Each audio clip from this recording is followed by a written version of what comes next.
Between 2011 and 2014, the ISIS terrorist group exploded to their height of power. They controlled over 88,000 square kilometers, including 2/3 of Syria and 40% of Iraq. So how did a US-led international coalition of 70 countries essentially destroy this quasi-state terror group over the course of a decade? The Islamic State, or ISIS, came from the remnants of Al-Qaeda in Iraq. They've been lying dormant until the US withdrew their troops in 2011.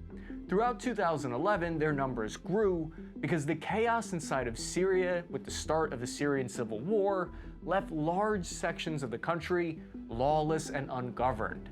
This darkness created an opportunity for the group to flourish. This is when, in the summer of 2014, ISIS launched their first major ground offensive.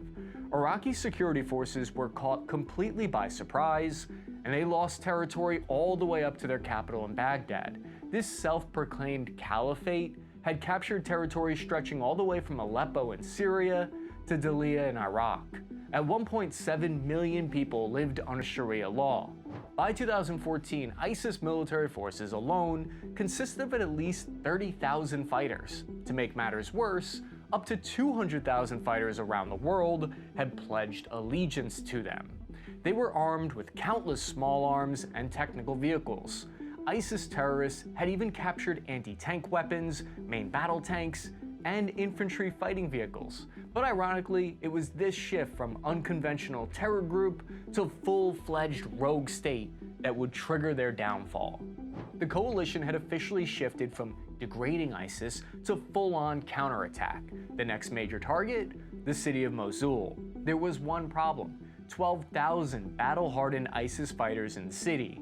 In November 2016, Iraqi special forces attempted to gain a foothold in the city. They were turned back by stiff resistance.